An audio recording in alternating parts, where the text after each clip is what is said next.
JJ and Tylee will be found alive. Confirmation from family members that it was their remains that were recovered in the back of the man who married their mother, the backyard of his home out in Salem, Idaho. Well, tonight, Chanley Painter, Court TV legal correspondent, is live in Idaho for us. She joins us now to set the scene on what's happening out there. Chanley, great to see you. First of all, you know, the background looks the same, sort of, but I know you're not in the same place tonight as you were last night. Where are you, and what's going to happen tonight? Well, Vinny, I'm standing in a large field in Idaho Falls, Idaho. It's about 30 minutes south of where we were last night, the scene of Chad Daybell's home where those child remains were recovered. Now, tonight, this is the place of a community vigil.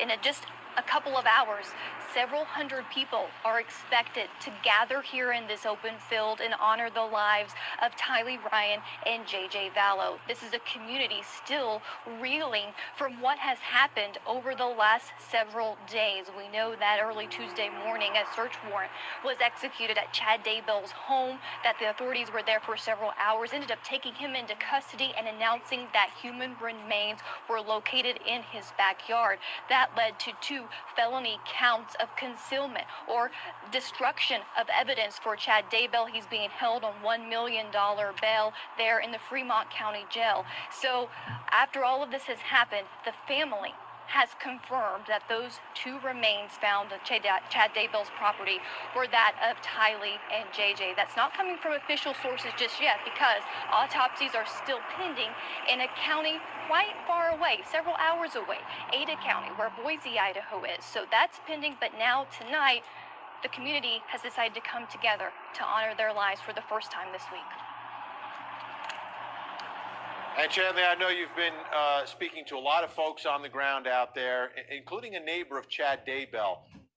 Let's take a listen to what he said, because the observations of neighbors, to me, very revealing about people. Let's take a listen. I felt bad, but I felt if the man that's done something wrong, he deserves to have a chance to, you know, prove himself. And if he's done this with children, I don't like that idea, you know. And I hope that they find the truth there. So, Chanley, that's one of the neighbors of Chad Daybell, and a couple things strike me about what he's saying. You know, number one, you can see that he's been impacted by this. The other part of it, though, is that, hey, if in fact he gets charged with this, he'll have his opportunity in a court of law and an opportunity. And to me, that's the open-mindedness, the seeking the truth that is so pure and part of our system. Very striking. To me, at least, Chanley. Yes, in fact, I sat down with him today. Overall, his tone was of that manner. He had a front row seat up close to Chad Daybell and his family for the last 7 years. Now, that was Boyd Price. He was born and raised in that area. He's lived there his whole life. On that intersection, we were live there yesterday. His extended family lives around that area. In fact, the Daybells bought the home from Boyd's aunt and uncle 7 years ago. He remembers when they moved in with Chad and Tammy and their children to that home. He said they were good neighbors, that they kept to themselves. He remembers Chad coming over and asking him about some pigeons that Chad wanted at his house. He also, Vinny, expounded on the moment that Tammy Daybell, Chad's first wife, was allegedly shot at with what she thought were paintballs back in October, 10 days before she actually passed away. He said that was really the beginning of what has been a strange and traumatic period for the entire community there in Salem, Idaho. But he said, look, the Daybells are still my neighbors. His children still live in his home and across the street. So he also spoke about what it's like to sort of move on, but also considering Chad Daybell's children. Let's take a listen to that. We're just going to have to bond together, and I hope that we can work together and help the Tammy and Chad's children who are here still to work through it. And maybe that'll help everybody else, you know.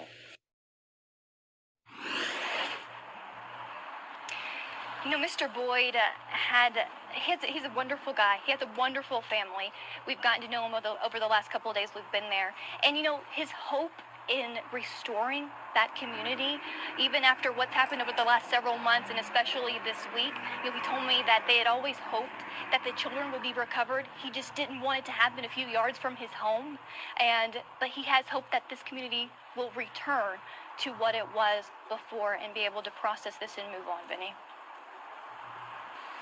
You know, in that conversation where you mentioned the paintball incident, and let's go back in time a little bit. Tammy Daybell, before she dies in the house, someone shoots at her like a week beforehand with paintballs in her driveway. Now, when I first heard that, I had no perspective of where they lived and what type of neighborhood it was. So now, for us, Chandler, kind of put that together because you're walking that neighborhood. How strange and out of place would it seem to be for someone in their driveway in that neighborhood to be shot at with paintballs? Vinny, we were standing on Salem Highway yesterday. You were able to see, our viewers were able to see how much traffic is on that road every day, all day. And Tammy was in the front driveway where we were, right behind where I was standing yesterday when this happened. She said, she posted on the neighborhood Facebook page, and there's neighbors all over surrounding their house as well, that some masked man shot what she thought were paintball pellets at her at that time. And the whole neighborhood responded. Boyd goes on to tell me that they were out looking through sheds and barns to find this dangerous person who could have done this to Tammy Daybell, who he says is rarely even out of her house. She's always inside and stays to herself.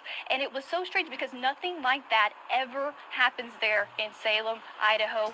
And he would have said he would have never imagined in a million years that this happened in his backyard.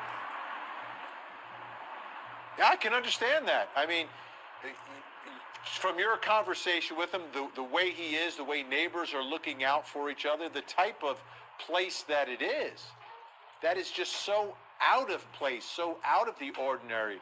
So you have that incident, then Tammy Daybell dies, and then you've got the search and this trip to Hawaii in between. I've got to think for these folks who are good people in that neighborhood, this is so out of the ordinary, this entire chain of bizarre events. It is. This is a community, and he explained it to me today. They're bonded together by their love of farming, family, and religion. He said that's what ties us all together. His extended family is his neighbors, as well as Chad Daybell and his children surround there as well. Nothing like this ever happens, and he said it just left them scratching their head. And ever since that incident with Tammy, with the paintball incident, and then her death suspiciously, I think it was 10 days later, nothing has ever seemed right. And he just kept wondering, what is happening? What has Chad got himself into? Every time they would learn a new detail along this really surreal story happening out of their Price Corner is what that intersection is called, Vinny.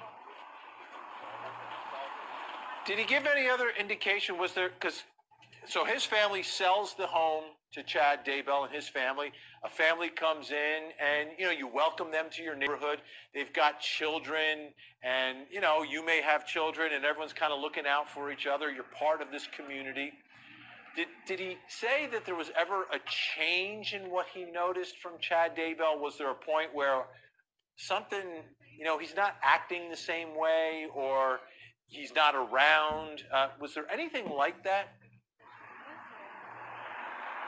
At first, when they were neighbors and Tammy was still alive, they kept to themselves. Nothing stood out to him about Chad Daybell. He did have some animals and things, but it wasn't a farm like you see the other neighbors farming and growing crops and whatnot. But after the death of Tammy and Chad was no longer at the home, and then in January when police showed up to search the property, trying to find evidence about Tammy Daybell's suspicious death. Said that's really set off alarm bells. He also told me, Vinny, that 2 weeks after Tammy Daybell died, he knew, because it's a small, close-knit community, word travels fast, that Chad Daybell had already remarried. He said that set off alarm bells, left him scratching his head, and he's thinking, what has Chad gotten himself into? And then when he learns that Chad has stepchildren and that they are missing, he said it just went downhill from there the several months following. Did he indicate that he ever saw Lori and the kids at the house? No, he never saw Lori or her kids at the house, because when Chad returned from Hawaii, after Lori Vallow was arrested, extradited back here from Hawaii, he said that Chad returned to the house, but he rarely, if ever, saw Chad. He just stayed in his home most of the time until this week when another search was conducted on his property, and then Chad was taken into custody. All right, let's get back now inside the courtroom. They're both locked up. What's coming up? Let's kind of set the docket here on who's in court and when they're in court. Well, we both now have charges for Lori Vallow Daybell and Chad Daybell, but in different counties. So they each have charges pending and preliminary hearings pending coming up as well. So we can put it up on the screen exactly what is coming up. For Chad Daybell first, his preliminary hearing on his 2 felony counts is July 1st and 2nd. It's in the 7th Judicial District of Fremont County, of course, in front of Judge Edens as of now. And then for Lori, her preliminary hearing, she faces 2 felony counts of child abandonment. Among other charges is July 9th and 10th, 7th Judicial District of Madison County with Judge Michelle Mallard. Now, Vinny, this is all up in the air. Pending autopsy results, identification results, processing of the evidence taken from the 2-day search of Chad Daybell's home. These charges, as the prosecutor indicated on Wednesday, could be upgraded. These preliminary hearings could be moved. It's all up in the air as of right now.